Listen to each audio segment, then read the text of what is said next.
میں اپیل کروں گا آپ اسلام کو بدنام نہ کرو، اسلام کو رسوا نہ کرو، اسلام کو دھوکہ نہ دو، اسلام کے ساتھ غداری نہ ہو، جو ہو آپ سے جو ہو سکے اسلام کے مطابق زندگی گزارنے کی کوشش کرو، اسلام کے اصول کو اپناؤ، انشاءاللہ آپ کے بچے بڑے ہو کر کامیاب ہوں گے میرے دوست، پھر دنیا میں نام کریں گے۔ اگر ایسا نہیں کرو گے، غیروں کا طریقہ اپناؤ گے تو یہی بچے بڑے ہو کے کل سلمان خان بنیں گے، شاہ رخ خان بنیں گے، سیف علی خان بنیں گے، مسلمانوں پورے دنیا میں اسلام کو بدنام کریں گے۔ سلمان ایک جگہ مندر میں گیا، ہاتھ جوڑ کر ٹھاکر کے سامنے سر جھکایا اور سجدہ کیا۔ جب کسی نے سوال کیا کہ ایسا کر لیا تو کیا ہوا؟ میں تو بات رکھنے کے لیے کر لیا تھا، دل سے تو میں مسلمان ہوں۔ یہ کوئی بات ہے میرے دینی اور ایمانی بھائیوں؟ آپ کو معلوم ہے سیف علی خان کی بچی سارا علی خان جب یونیورسٹی میں کالج میں اپنا نام لکھانے کے لیے گئی، MT میڈیا اڑیسہ کو سبسکرائب کریں، بیل آئیکن کو ضرور دبائیں۔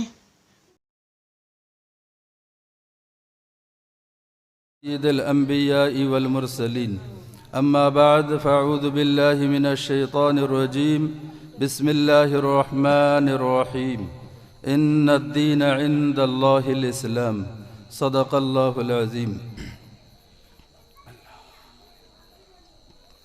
جس دور پہ نازاں تھی دنیا، جس دور پہ نازاں تھی دنیا، ہم اب وہ زمانہ بھول گئے۔ جس دور پہ نازاں تھی دنیا، ہم اب وہ زمانہ بھول گئے۔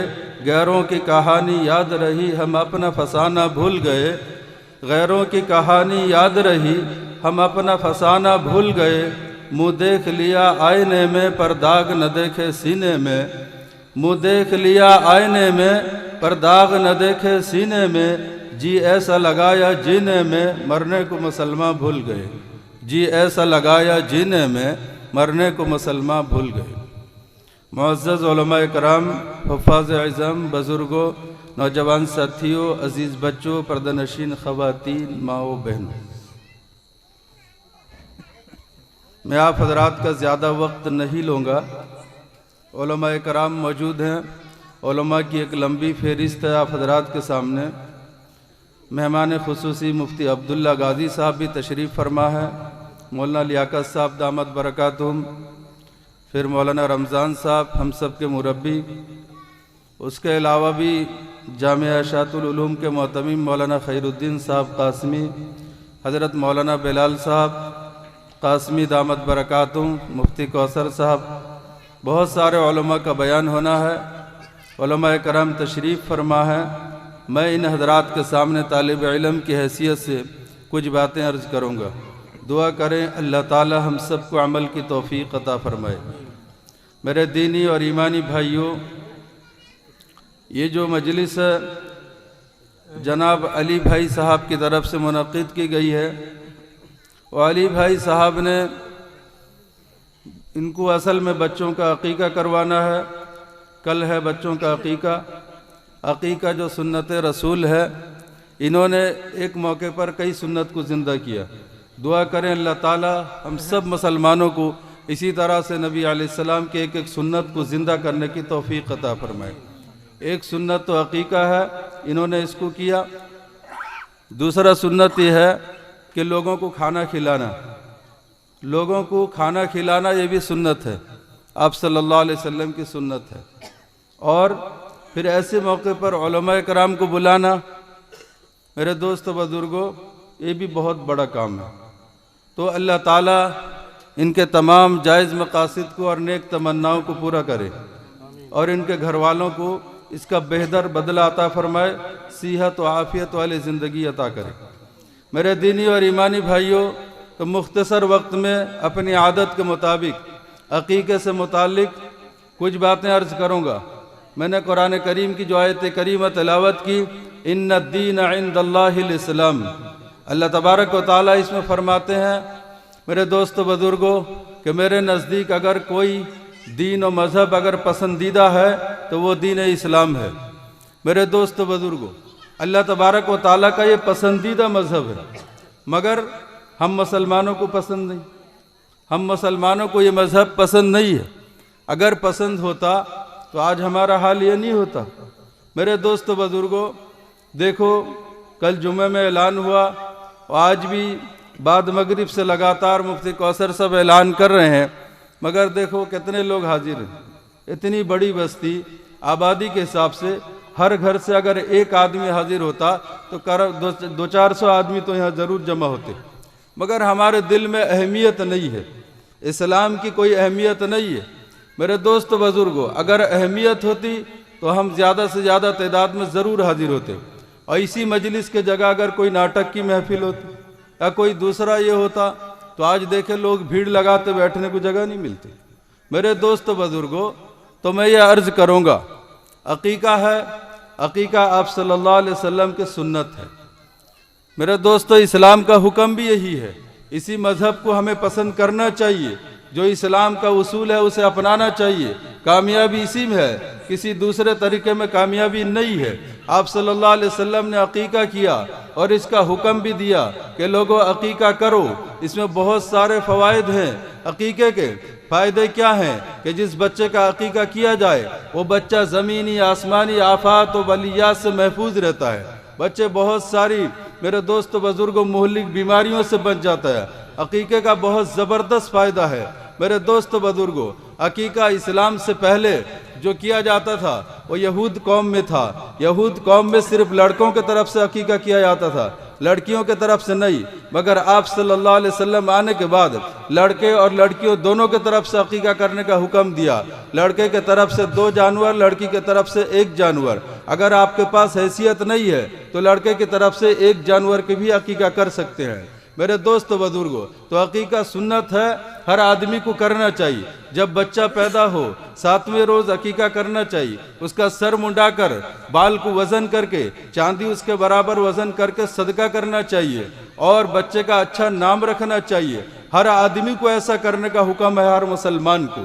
میرے دوست بزرگوں، مذہب اسلام کا یہ اصول ہے، مذہب اسلام کی جو بھی تعلیم ہے دنیا کی تمام تعلیموں سے الگ ہے، اور جو بندہ مذہب اسلام کے مطابق زندگی گزارے، اپنے بچوں کی تربیت اور پرورش مذہب اسلام کے مطابق کرے، وہ بچے کی بات نرالی ہے، وہ بچہ بڑا ہوگا۔ میرے دوست بزرگوں، وہ بچے کی زندگی ہی نرالی ہوگی۔ مگر آج تو سب الٹا ہے، ہم نے عقیقے کو میرے دوست ایک مذاق بنا دیا۔ اب لوگ کیا کرتے ہیں؟ اسلام کے اصول کے خلاف، اسلام پسند نہیں ہے۔ قرآن کہتا ہے اللہ تبارک و تعالیٰ کا پسندیدہ مذہب ان الدین عند اللہ الاسلام، مگر ہم کہتے ہیں کہ یہ طریقہ ہمیں پسند نہیں ہے۔ کیسے؟ میں یہ کہتا ہوں میرے دوست بزرگوں، ہم مسلمانوں کے گھر جب آج کوئی بچہ پیدا ہوتا ہے تو ہم کیا کرتے ہیں؟ عقیقہ تو نہیں کرتے ہیں، بچے کا برتھ ڈے مناتے ہیں، اس کا جنم دن مناتے ہیں، اور جنم دن کے موقع پر، برتھ ڈے کے موقع پر میرے دوست بزرگوں پارٹی کرتے ہیں، لوگوں کو دعوت دیتے ہیں کہ آؤ ہمارے بچے کا آج برتھ ڈے ہے، آج جنم دن ہے، پھر کیک لاتے ہیں میرے دوست، کیک کاٹتے ہیں، گانا بجانا ہوتا ہے۔ میرے دوست بزرگوں، یہ طریقہ اسلام کا طریقہ نہیں ہے۔ مسلمانوں، برا لگے تو معافی چاہتا ہوں، آج تمام مسلمان میرے دوست بزرگوں 100 میں 90% مسلمان عقیقہ کیا چیز نہیں جانتے، اور برتھ ڈے مناتے ہیں، جنم دن مناتے ہیں۔ یہ کون سا طریقہ ہے؟ آپ لوگوں نے طریقہ کہاں سے لایا؟ آپ نے دین کو مذاق بنا دیا۔ آج لوگ کہتے ہیں، اگر ان سے کہا جائے کہ برتھ ڈے کیوں مناتے ہو، وہ کہتے ہیں ارے امام صاحب برتھ ڈے منا دیے تو کیا فرق پڑتا ہے، کون سا اس سے نقصان ہوا اسلام کو؟ تو کیا ہے؟ کچھ نہیں ہے۔ میرے دینی اور ایمانی بھائیوں، یہاں مفتی عبداللہ غازی صاحب موجود ہیں، مفتی کوثر صاحب موجود ہیں، بڑے بڑے علماء کرام موجود ہیں۔ آپ تحقیق کر لو، بڑے سے بڑا اگر گناہ چھپ کر لو، اللہ چاہے تو آپ کو معاف کر دے گا، مگر دین اور اسلام کے نام پر کوئی گناہ کھلم کھلا کیا جائے، یا اسلام کو رسوا کیا جائے، یا جو طریقہ اسلام کا نہیں ہے غیروں کا طریقہ لا کے مسلمانوں کے گھر میں ایجاد کیا جائے، میرے دوست بزرگوں، یہ اللہ کے نبی صلی اللہ علیہ وسلم کے نزدیک بہت زیادہ ناپسند طریقہ ہے۔ اللہ کے نبی صلی اللہ علیہ وسلم اس سے بہت زیادہ ناراض ہوتے تھے۔ ایسے لوگوں پر لعنت فرمائی ہے جو دوسرے طریقے کو اپنائے، جو دوسرے کا مذہب اپنائے۔ کیا آپ نہیں جانتے یہ برتھ ڈے منانے کا، یہ جنم دن منانے کا یہ کس کا طریقہ ہے؟ مسلمانوں، یہ ان لوگوں کا طریقہ ہے جو اسلام کے دشمن ہے، جو نبی علیہ السلام کے دشمن ہے، جو قرآن کے دشمن ہے، جو دین کے اللہ کے دین کے دشمن ہے، جو ہمیشہ اللہ کے خلاف اللہ کے خلاف پرچار کرنے والے ہیں، جو ہمیشہ اسلام کو ختم کرنے کے لیے پلاننگ کرتے ہیں، یہ ان لوگوں کا طریقہ ہے کہ آپ کو نہیں معلوم، یہ طریقہ ہمارا نہیں ہے، اسلام کا نہیں ہے، مسلمانوں کا نہیں ہے۔ مسلمانوں، یہ ان لوگوں کا طریقہ ہے جن لوگوں نے نبی صلی اللہ علیہ وسلم کے گلے میں چادر ڈال کے گھسیٹا تھا، یہ ان لوگوں کا طریقہ ہے جن لوگوں نے احد کے میدان میں نبی صلی اللہ علیہ وسلم کے دندان مبارک توڑ دیے تھے، یہ ان لوگوں کا طریقہ ہے جن لوگوں نے میرے دوست بزرگوں اسی ہندوستان کے اندر 3 لاکھ سے زیادہ قرآن مجید کو جمع کیا اور اس میں آگ لگا دی، یہ ان لوگوں کا طریقہ ہے جن لوگوں نے ہندوستان صرف دہلی کے اندر 1000 مدرسوں پر بلڈوزر چڑھا دیا کہ آپ کو معلوم نہیں ہے، یہ ان لوگوں کا طریقہ ہے جنہوں نے حدیثوں کے میرے دوست بزرگوں جلا کر راکھ کر دیا، لائبریریوں پر آگ لگا دی، یہ ان لوگوں کا طریقہ ہے جو آج بھی میرے دوستوں ہمیشہ اسلام کے خلاف، نبی کے خلاف آواز لگاتے ہیں، ان لوگوں کا طریقہ ہے جنہوں نے نبی صلی اللہ علیہ وسلم پر ایک سیریل بنائی، آپ کو رنگیلا رسول کہا، نعوذ باللہ، یہ ان لوگوں کا طریقہ ہے میرے دینی اور ایمانی بھائیوں جو آپ صلی اللہ علیہ وسلم کو عورتوں کا دیوانہ بتاتے ہیں۔ کہاں ہو مسلمانوں، تم کس کا طریقہ اپنا رہے ہو اور پھر کامیابی کے انتظار میں ہو؟ کامیابی آپ کو کیسے ملے گی؟ ارے کامیابی تو اسی دین میں ہے، اسی اسلام میں ہے۔ جب تک مذہب اسلام کو اپنے گلے نہیں لگاؤ گے، جب تک اسلام کے اصول کو نہیں اپناؤ گے تو کامیاب نہیں ہو سکتے، مسلمانوں کامیاب نہیں ہو سکتے۔ تو اسی لیے میں عرض کروں گا مختصر وقت میں، بیان تو آپ ہمیشہ سنتے رہتے ہو، کچھ کام کی باتیں بتاتے ہو، اسلام کا اصول یہ ہے، حکم یہ ہے، آپ صلی اللہ علیہ وسلم کا طریقہ یہ ہے کہ آپ کے گھر میں اگر کوئی بچہ پیدا ہو تو سب سے پہلے اس کے ایک کان میں اذان دو، دوسری کان میں اقامت کہو۔ یہ طریقہ کیوں بتایا گیا آپ جانتے ہو، مختصر بتاتا ہوں۔ جب اللہ تبارک و تعالیٰ نے تمام انسانوں کو روحوں کو پیدا کیا تو ایک گھر ہے جس کو عالم ارواح کہتے ہیں، تمام روحوں کو اللہ تبارک و تعالیٰ نے وہاں جمع کیا۔ پھر اللہ تبارک و تعالیٰ تمام روحوں کو جمع کرنے کے بعد ایک سوال کرتے ہیں روحوں سے کہ الست بربکم، بتاؤ تمہارا رب کون ہے؟ تمام روح خاموش تھی، سب سے پہلے آپ صلی اللہ علیہ وسلم کے روح نے جواب دیا، قالوا بلا۔ آپ صلی اللہ علیہ وسلم کے روح نے جواب دیا، قالوا بلا۔ اس کے بعد تمام انسانوں کے روحوں نے میرے دوست ایک ساتھ جواب دیا، شہدنا، کم اس بات کی گواہی دیتے ہیں اللہ آپ ہمارے رب ہیں۔ تو اسی سبق کو، یہ روح تو پرانی ہے نا، روح نہیں ہے، بچہ نیا ہو سکتا ہے میرے دوست، روح تو پرانی ہے۔ عالم ارواح کے بات کو کہ یہ بھول نہ جائے، بچہ پیدا ہوتا ہی ماں کے گود میں آتا ہی دھرتی پر آتا ہی اللہ تبارک و تعالیٰ کا حکم، اسلام کا اصول، آپ صلی اللہ علیہ وسلم کا طریقہ کہ بچے کے کان میں اذان دو۔ جب ایک آدمی کہتا ہے اللہ اکبر اللہ اکبر، اللہ سب سے بڑا ہے، اللہ سب سے بڑا ہے، تو روح چونک جاتی ہے۔ ارے یہی تو وعدہ ہم سے لیا گیا تھا، الست بربکم، رب کون ہے؟ وہی اللہ ہے جو سب سے بڑا ہے۔ اشہد ان لا الہ الا اللہ، گواہی دو اس بات کی کہ اللہ کے سوا کوئی عبادت کے لائق نہیں، اللہ کے سوا کوئی پوجا کے لائق نہیں، اللہ کے سوا کوئی معبود نہیں، اللہ کے سوا کوئی پالن ہار نہیں۔ بچے کے کان میں آواز دی جاتی ہے تاکہ بچہ سمجھ جائے کہ اس دھرتی میں آتے ہی پہلی جو آواز ہے وہ توحید کی ہے، اللہ تبارک و تعالیٰ کے پوجا کی ہے، اللہ سب سے بڑا ہے، مالک و خالق کی آواز سب سے پہلے اس کے کان میں گونجتی ہے۔ یہ بچہ پیدا ہوتا ہے، اسلام کا اصول ہے۔ پھر جب 7ویں دن میں پہنچ جائے تو بچے کا اچھا نام رکھو۔ میرے دوست بزرگوں، بچے کے طرف سے جانور ذبح کرو، سر منڈاؤ، پھر چاندی وزن کر کے اس کے برابر صدقہ کرو، یہ حکم ہے۔ پھر بچہ آگے چل کے جب بڑا ہو جائے میرے دوست بزرگوں، بچے کے زبان کھل جائے، اسلام کا اصول ہے کہ سب سے پہلے زبان کھلتے ہی اس کو اللہ کا نام پڑھاؤ، تاکہ بچے کے زبان سے اگر کچھ نکلے سب سے پہلے اللہ اللہ اللہ نکلے اس کے زبان سے۔ بچہ اور بڑا ہو میرے دوست بزرگوں، قرآن پڑھاؤ، حدیث پڑھاؤ، ضروریات دین پڑھاؤ، اس کے بعد پھر آگے کہیں بھی لے جاؤ۔ آپ یہ کہو گے کہ مولوی ملا یہ امام یہ تو ان کی بکواس ہے، یہ جہاں بیٹھیں گے کہو بچے کو دین پڑھاؤ، دین پڑھاؤ، دین پڑھاؤ۔ ارے دین پڑھانے کہتے، میں آپ کو نہیں کہتا کہ تمام بچوں کو مولوی بنا دو، تمام بچوں کو حفیظ قرآن بنا دو، میں یہ نہیں کہتا۔ ضروریات دین جو ہے وہ ہر بچے کو جاننا ضروری ہے، ہر مسلمان کو جاننا ضروری ہے۔ ہم مفتیان اکرام ہے، آپ پوچھ سکتے ہو ضروریات دین کا سکھانا میرے دوستو جو ضروری ہے، میرے دوستو اس کو بتانا ضروری ہے۔ اگر یہ نہ کرو تو پھر بچہ کہیں کا نہیں رہتا، نہ دنیا کا رہتا نہ دین کا،